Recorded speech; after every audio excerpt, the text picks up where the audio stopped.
నమస్కారం. రామకథల ఛానల్కి స్వాగతం.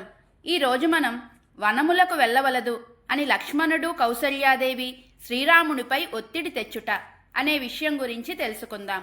కౌసల్యాదేవి దుఃఖమును చూసి ఓర్వలేక లక్ష్మణుడు, అమ్మా, రాముడు అరణ్యమునకు వెళ్ళుట నాకు కూడా నచ్చలేదు. రాముడిలోని ఒక తప్పు గాని దోషం గాని లేదు. రాముడు దైవంతో సమానము. అతని మాట, మనస్సు, చేత ఒకే విధంగా ఉండును. ఆయన ధర్మస్వరూపుడు. అట్టి రాముణ్ణి ఏ కారణం లేకుండా తండ్రిగారు అరణ్యమునకు పంపిస్తున్నారు. రాజు ముసలివాడైనాడు. వాని మాటను ఎవ్వరూనూ పట్టించుకోరాదు అని చెప్పెను. మళ్ళీ లక్ష్మణుడు రామునితో, రామా, అయోధ్య అంతయు ఎదిరించి రాజ్యం నీ వశం చేస్తాను. నువ్వు మెత్తగా ఉండుటయే ఈ అవమానమునకు కారణము అని చెప్పగా కౌసల్యాదేవి రామునితో, నాయనా, లక్ష్మణుని మాటలు విన్నావు కదా.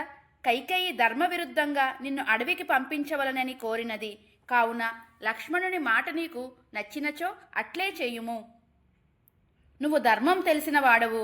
తల్లి అనుమతి లేనిదే నువ్వు అడవికి ఏగుట తగదు. నాకు సుఖములు అవసరం లేదు. నేను నీతో పాటు అరణ్యమునకు వస్తాను. నువ్వు కాదు అని నన్ను వదిలి అరణ్యమునకు వెళ్ళినచో నేను ప్రాయోపవేశం చేస్తాను. నేను బ్రతికి ఉండను. ఈ మాటలు విన్న రాముడు, అమ్మా, తండ్రిగారి మాటను మీరను. నాకు చేత కాదు.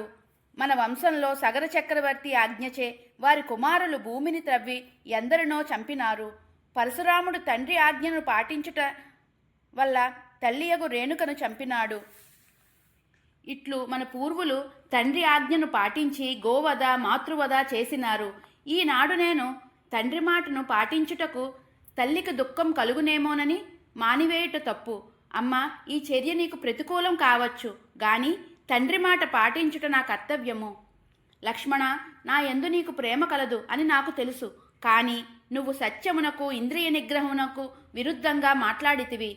తల్లి మాటను అనుసరించుట కంటే తండ్రి మాటను అనుసరించుట ఉత్తమమైన ధర్మము. కావున నేను తండ్రి మాట మీరను. లక్ష్మణ, ధర్మమును పాటించుము, నాతో సమానంగా ఆలోచించుము అని చెప్పి కౌసల్యాదేవితో, అమ్మా, నేను అరణ్యమునకు వెళ్ళుటకు అనుమతించుము. నా ప్రాణముల మీద ఒట్టు. నాయనా లక్ష్మణ, మనకు దశరథ చక్రవర్తి గురువు. మనను శాసించే రాజు. మన హితము కోరువాడు. అతని ఆజ్ఞ పాలించుట మన ధర్మము. రాజు కామంతో చెప్పినాడా, సంతోషంతో చెప్పినాడా అని చర్చించుట మనకు తగదు.